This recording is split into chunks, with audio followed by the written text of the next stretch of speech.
अपर्णा जी का सवाल है और ये कह रही हैं कि हमारे कार्यक्रम को नियमित रूप से देखती हैं। बहुत धन्यवाद आपका।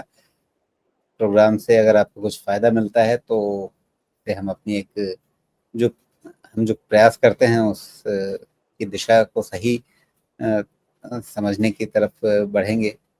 और इनका सवाल जो है अवंती फीड्स के बारे में है। इन्होंने लिया हुआ है 810 के भाव पे, मध्यम अवधि के नज़रिए से ही देख रहे हैं इसको। अवंती फीड्स के बारे में ही एक और सवाल यहाँ पर होगा, वो मैं देखता हूँ जी।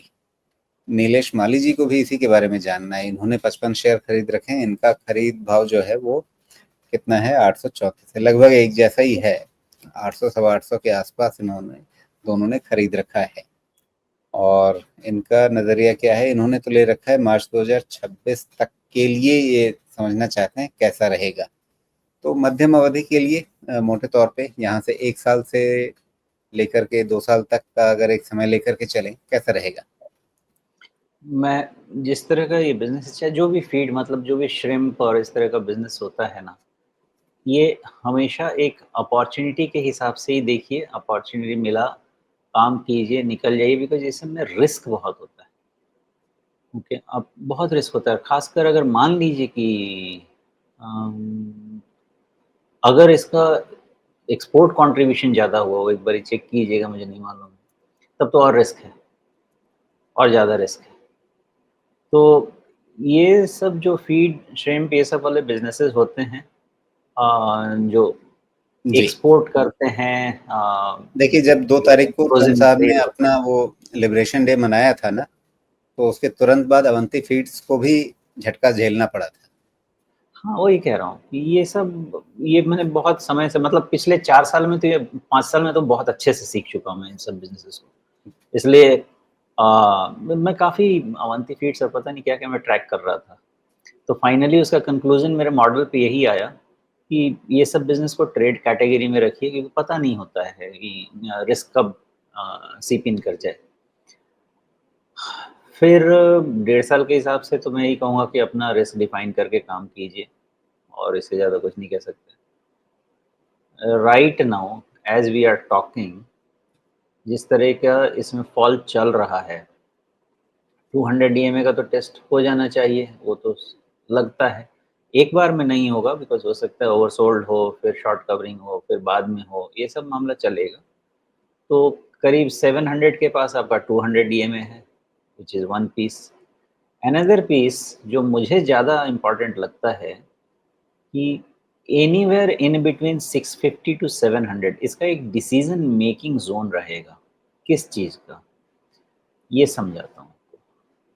तो अगर आप इसको एक बार मंथली चार्ट में कन्वर्ट कीजिएगा ना राजीव जी, तो आपको लगेगा कि इसने एक बार अपना पूरा राउंडिंग बॉटम कंप्लीट कर लिया है और उसके बाद का अब इनका थ्रो बैक चल रहा है। जो मैं काफ़ी सारे डाउ जोन्स इन सब के चार्ट्स पे भी यही चीज़ समझा रहा हूँ कि एक बार ये वो चीज़ जगह पहुँच जाए तो उसके बाद में ऐसा नहीं है कि एक बार निकल जाता है, कंसोलिडेशन होता है। चूँकि न्यूज़ नेगेटिव थी इसलिए फॉल भी शार्प है, ओके? पर्टिकुलरली अवंती फीड्स में। बट अगर इसको इन आइसोलेशन चार्ट देखा जाए तो कोई खराब नहीं कहा जाएगा वैसे। इतने राइज़ के बाद इतना करेक्शन ओके है। मेरा टेक यही है कि इनको जो मानसिक शांति है, वो इनकी 650 से 700 के रेंज में कहीं पे भी है। हो सकता है 700 के नीचे ही नहीं जाए, हो सकता है। लेकिन इस रेंज में आके Avanti Feeds will regain the piece और फिर उसके बाद आप इसको इवैल्यूएट कीजिएगा क्योंकि 650 के नीचे भी नहीं रहा तो फिर कहानी कुछ ठीक नहीं रहेगी। अंटिल जी। Then things are hunky dory. बाकी रही बात आगे देखिए, ग्रोथ इसका की। जो पैनिक बॉटम बना था ट्रम्प वाली घोषणा के बाद, लिबरेशन डे वाली घोषणा के बाद, वो पैनिक लो इनका 600 के आसपास बना है। ना उतना मगर वहाँ पे भी गया ना तो फिर मुश्किल है राजीव जी क्योंकि वो मेरे हिसाब से ये जो एक्चुअली कई बार तो मैं आपको यही समझाऊंगा कि ये इस तरह की कोई भी जो पैनिक वाला जो लो होता है वो एक बहुत सिग्निफिकेंट पॉइंट होता है कोई भी। लेकिन ये सिचुएशन अलग है, इस कैंडल का नेचर अलग है। इस कैंडल के नेचर को पैरामीटर सपोर्ट नहीं कर रहा है। पैरामीटर सपोर्ट अप टिल 650 ही कर रहे हैं क्योंकि 650 के नीचे अब कैलकुलेशन कीजिएगा कि 10% भी 60 रुपया हो जाता है, तो हम तो 650 से 10% ही देखेंगे, 65 रुपीज़। तो 65 भी गिरा तो 10% देखेंगे उसके नीचे, और एक्चुअली उसके नीचे ये मुझे नहीं ज़्यादा परेशान करेगा। 650 के नीचे लेट मी टेल यू, मुझे 550 ज़्यादा मुश्किल आसान लगेगा। 550, हाँ, हाँ 550। तो इसलिए मैं कह रहा हूँ कि इसको स्टेप पे इवैल्यूएट कीजिए, और बुक यही कहता है कि अभी तक इसमें कुछ ख़ास खराबी नहीं है।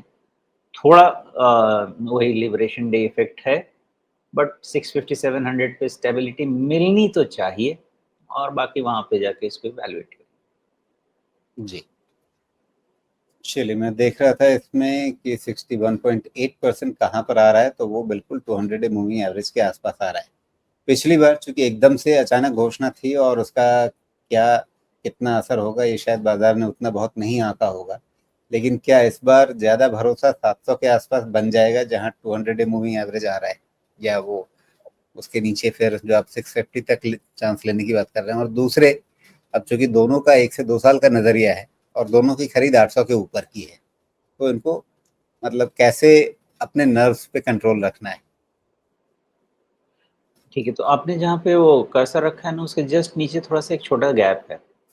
दैट्स द बिल्कुल। रीज़न 700 इज़ इम्पोर्टेंट, कि 700 के नीचे भी डिप करके वो गैप हो सकता है कि खत्म कर देगा। ओके?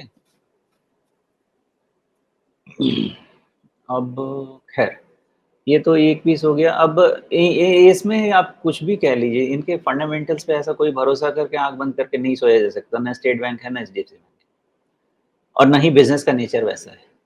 इसलिए आपको 2 साल नहीं, 5 साल नहीं, 1.5 साल नहीं, जितने साल का भी है, आपको ये 1 महीना काफ़ी होता है इनके बिज़नेस का वोलेटाइल करने के लिए।